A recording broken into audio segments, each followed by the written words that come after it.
नमस्कार दोस्तों, stock market studies में फिर से एक बार आपको दिल से स्वागत करता हूँ।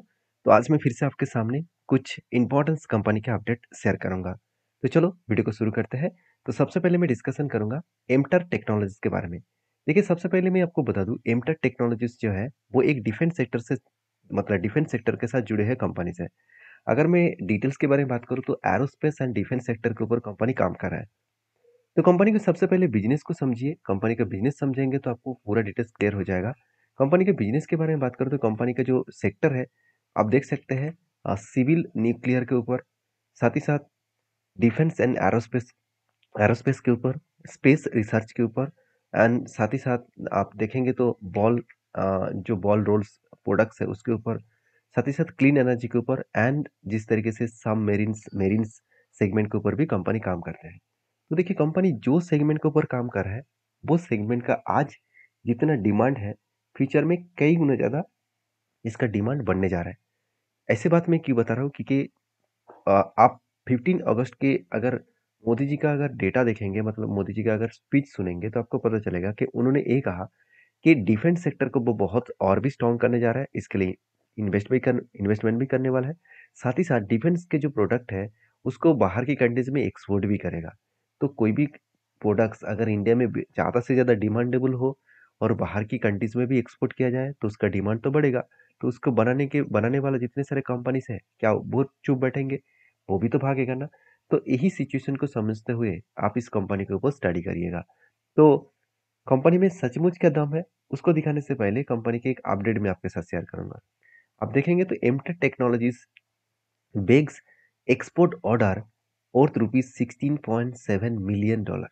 तो $16.7 मिलियन का टोटल कंपनी का एक्सपोर्ट करने का ऑर्डर मिला। अभी मैं आपको क्या बता रहा था, कंपनी सिर्फ इंडिया में नहीं बाहर अगर एक्सपोर्ट के बारे में चर्चा करूँ तो मैं एक बार चलो आपको वो भी दिखा देता हूँ। अगर मैं आपको डेटा के बारे में बात करूँ तो आप खुद ही देख सकते हैं कंपनी किस तरीके से काम कर रहा है। आप यहाँ पे देख सकते हैं कंपनी का जो बिजनेस है वो इंडिया में कितना है सिर्फ 38% और बाहर की कंट्री में कितना बेच रहा है 62%। मतलब बिजनेस को किस लेवल तक कंपनी फैला के रखा आप यहाँ पे सोचिए। और कंपनी का सेक्टर वाइज सबसे ज्यादा काम किसके ऊपर हो रहा है? क्लीन साइंस टेक्नोलॉजी के ऊपर एंड डिफेंस एंड स्पेस के ऊपर और न्यूक्लियर के ऊपर। तो सिविल एंड न्यूक्लियर के ऊपर काम किया जा रहा है, एक अच्छी बात है क्योंकि पावर कंजप्शन के जो डिमांड है वो लगातार इंडिया में बढ़ते चले जा रहे हैं। और न्यूक्लियर एक ऐसे पावर सेगमेंट है जो बहुत कम खर्चे में आपको ज़्यादा पावर देने का कैपेसिटी रखते हैं। हाँ, खतरा भी है। तो देखिए खतरा कहाँ पे नहीं है। तो हर चीज़ों को तो कुछ एक्स्ट्रा चीज़ चाहिए तो आपको रिस्क तो लेना पड़ेगा। तो कंपनी के इतने सारे पॉइंट्स अगर पॉजिटिव है तो कंपनी गिरते क्यों चले जा रहे हैं उसके पीछे रीजन बताइए। तो उसके पीछे मेनली रीजन दो कारण है। पहली बता दूं, कंपनी का वैल्यूएशन बहुत हाई है। दूसरी बात आप देख सकते हैं कंपनी का सेल्स का ग्रोथ एंड प्रॉफिट का ग्रोथ नेगेटिव है जो सेक्टर में पॉजिटिव है। सेक्टर के जो एवरेज है वो पॉजिटिव है और कंपनी खुद की जो सेल्स एंड प्रॉफिट ग्रोथ है वो नेगेटिव है। और यही एक मेन वजह है जिसके कारण कंपनी के ऊपर थोड़ा सा प्रेशराइज है। तीसरी बात कंपनी के इंडस्ट्रीज के जो कर्जा है डेप्थ ऑफ इक्विटी है वो नाक के बराबर है, मतलब जीरो के आसपास है। और कंपनी के खुद के जो डेप्थ ऑफ इक्विटी है वो कितना है 0.28 के आसपास, मतलब जो डेप्थ है वो भी दिखाए तो कंपनी के ऊपर यहाँ पे ज्यादा देखने को मिला कंपेयर टू बाकी कंपनी से। तो चीज़ों को अगर समझा जाए तो कंपनी के ऊपर थोड़ा सा प्रेशराइज यहाँ पे है। कंपनी का सेल्स भी इस बार उतना खास से हुआ नहीं और एक्सपेंस मिटाने के बाद ऑपरेटिंग प्रॉफिट देखिए 22% से 12% हो गया। ऑलमोस्ट 50% ऑपरेटिंग प्रॉफिट मार्जिन कम हो गया। अभी ऑपरेटिंग प्रॉफिट मार्जिन का परसेंटेज अगर कम हो जाए तो कंपनी के ऊपर एक प्रेशर तो बनेगा क्योंकि जो कंपनी पिछली बार 20 करोड़ का प्रॉफिट किए थे वो इस बार सिर्फ 5 करोड़ 4.5 करोड़ के आसपास प्रॉफिट क्या है, जो कंपनी के लिए एक वीकनेस पॉइंट साबित हुआ है। तो बाकी इस कंपनी के ऊपर मेरा जो व्यू है वो मैं आपके साथ शेयर कर रहा हूँ। टेक्निकली जो व्यू है वो मैं आपके साथ शेयर करूंगा। आप देख सकते हैं कंपनी के ऊपर एक पैटर्न क्रिएट हुआ था। पहले एक शोल्डर बने, उसके बाद एक बिग हेड बने, उसके बाद एक शोल्डर बने। फाइनली क्या हुआ, ब्रेकआउट हुआ। और ब्रेकआउट होने के बाद कंपनी नीचे आया, रिटेस्ट किया, उसके बाद गिरते चले गए।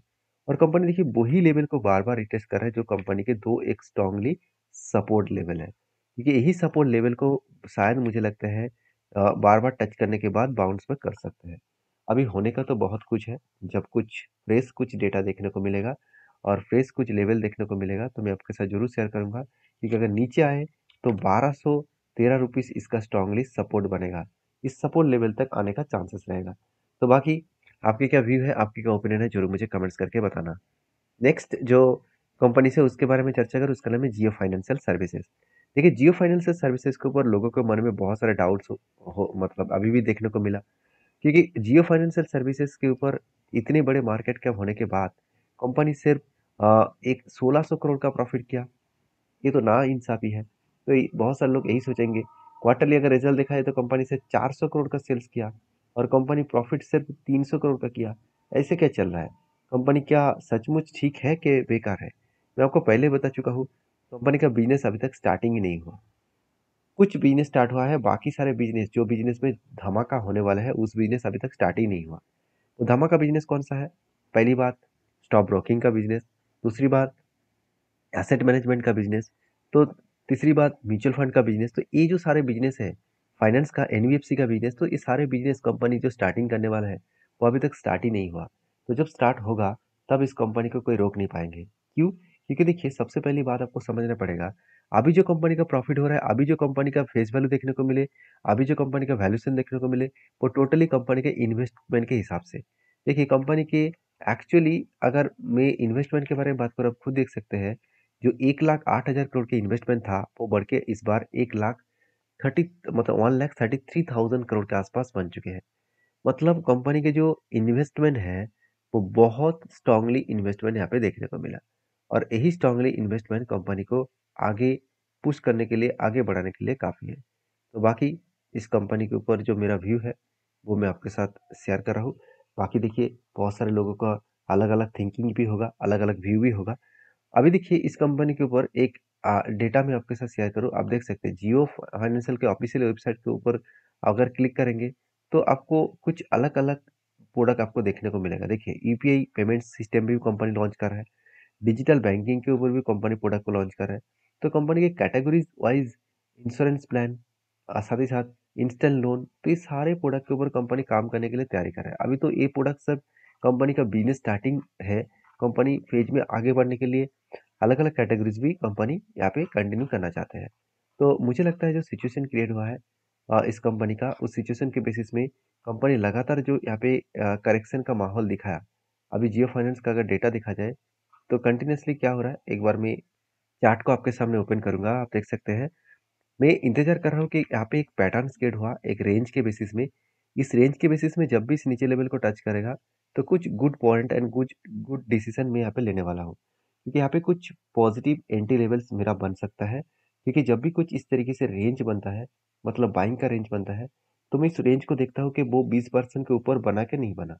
अगर 20% के ऊपर बना, कंपनी का फंडामेंटल्स फाइनेंशियल ठीक ठाक है, तो उसके ऊपर जरूर मैं कुछ क्वांटिटी यहाँ पे एज ए ट्रेडिंग पर्पस में जरूर लेने वाला हूँ। अगर कंपनी के वैल्यूएशन के हिसाब से मुझे सस्ते मिले तो मैं ज़्यादा क्वांटिटी के साथ काम करूंगा। अगर कम मिले, ज़्यादा मिले वैल्यूएशन, तो मैं छोटे क्वांटिटी के साथ काम करूंगा। तो मेरे व्यू आपके साथ शेयर किया हूँ। आपका व्यू क्या है जरूर कमेंट्स करना, क्योंकि देखिए हर किसी का अलग अलग ओपिनियन होता है।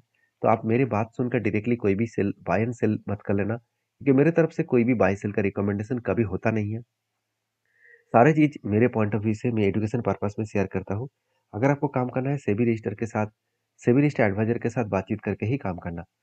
नेक्स्ट जो कंपनी है उसके बारे में बात करूँ, उसका नाम है आईईएक्स। देखिए मैं बहुत दिनों से इंतजार कर रहा था कि कब आईईएक्स एक लेवल को ब्रेक करेगा और उसके बाद रिटेस्ट करने के बाद बाउंस बैक करेगा। तो फाइनली वो घड़ी मुझे देखने को मिल चुके हैं। वो घड़ी का मतलब क्या है, आप देख सकते हैं बहुत दिनों के बाद कंपनी के ऊपर क्या बना था, एक कप बने, उसके बाद हैंडल बटन बने, और फाइनली यहाँ पे ब्रेकआउट हुआ। देखिए एक चीज़ को मैं आपको बता दूं, बहुत सारे लोग यही सोचते हैं कि कंपनी के ऊपर तेजी हुआ उसके बाद क्रैश हो गया, कंपनी बेकार हो गया, कंपनी बेकार कंपनी है। ऐसे बिल्कुल नहीं। ऐसे बहुत सारे एग्जाम्पल्स हैं जो इस तरीके से क्रैश हुआ उसके बाद यू टर्न लेकर वो लाइफ टाइम हाई को ब्रेक करके ऊपर चला गया है। आप आपको मैं एग्जाम्पल दे रहा हूँ, जाकर देख लेना। LIC, जैसे उज्जीवन बैंक, ये सारे कंपनीज को देख लेना, जहाँ पे सेम टू सेम हालत। जोमेटो, जाकर देख लेना। वो कंपनी का तो बिजनेस मतलब फंडामेंटल्स फाइनेंशियल उतना स्ट्रांग भी नहीं था। आज स्ट्रांग हुआ है, तो आज वो लाइफ टाइम हाई को ब्रेक कर कर इसी तरीके से same to same U button देकर ही वो आगे बढ़े। तो मैं पहले भी बोल चुका हूँ कि कोई भी कंपनीज अगर टॉप लेवल से ग्राउंड लेवल तक देखे तो 60% के ऊपर क्रैश हो चुके हैं, तो सोचना उसका फिर से जर्नी होना स्टार्ट हो सकते हैं। तो वो जर्नी यहाँ पे शुरू हो चुके हैं। अभी देखिए जो कप विद हैंडल बटन्स बना, पहले क्या बना? आप देख सकते हैं पहले कप बने, उसके बाद हैंडल बटन बने और कप विद हैंडल बटन्स बनने के बाद फाइनली क्या हुआ? यहाँ पे ब्रेकआउट हुआ और ब्रेकआउट कन्फर्मेशन भी हुआ। तो मैं इंतज़ार किया कब जब इस लेवल को टच करेगा तब कुछ डिसीज़न लूँगा। तो यहाँ पे इंतज़ार करने के बाद फाइनली यहाँ पे डिसीज़न दिखाया और उसके बाद देखिए रिटेस्ट करने के बाद ही कंपनी बाउंस बैक कर रहा है। जब लंबा जर्नी करने के बाद कोई लेवल को ब्रेकआउट करे, तो एक ना एक बार वो रिटेस्ट करेगा। अगर रिटेस्ट करे तो कंपनी के ऊपर अच्छा खासा जर्नी हो सकता है। तो फाइनली यहाँ पर रिटेस्ट करने के बाद कंपनी धीरे-धीरे करके आगे बढ़ रहा है और मुझे लगता है इस हाई लेवल तक जाने का वो कोशिश करेंगे। जो लेवल निकल कर है 230 के आसपास, तो जो लेवल है वो मैं आपके साथ शेयर किया हूँ। मैं लेवल को इसलिए शेयर किया क्योंकि आप इस कंपनी के ऊपर स्टडी करिए।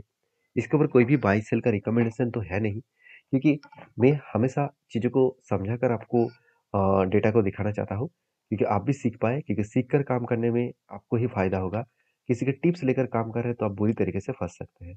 तो मैं कोई यहाँ पे टिप्स नहीं दे रहा हूँ कि यहाँ पे बाय करो, यहाँ पे सेल करो। मेरे तरफ से कोई टिप्स नहीं है, आपको लॉस होगा इस तरीके से ट्रेड करने में। तो प्लीज़ पहले आप बैक टेस्टिंग करिए, एटलीस्ट पीछे जाकर 10 साल बैक टेस्टिंग करके देखिए, सही में क्या स्ट्रैटेजीज़ में दम है, तो आप उसके बाद खुद के हिसाब से डिसीज़न ले पाएँगे। तो मैंने इस कंपनी के ऊपर डिसीज़न जो लिया, वो मैं आपके साथ शेयर किया। आपके क्या व्यू है, ज़रूर मुझे कमेंट्स करना। नेक्स्ट जो कंपनी उसका नाम है PVB infra limited. Basically PVB infra limited के ऊपर बहुत दिनों के बाद अनाउंसमेंट हो चुके हैं। 20 तारीख को कंपनी हर एक के बदले 1 शेयर देने जा रहा है। तो जो लोग बोनस पाना चाहते हैं, हर एक के बदले 1 शेयर, मतलब आपके पास अगर 100 शेयर है, तो आपके पास 200 शेयर हो जाएगा। तो वीडियो अच्छे लगे तो प्लीज़ लाइक करना और चैनल को सब्सक्राइब भी करना। Thank you.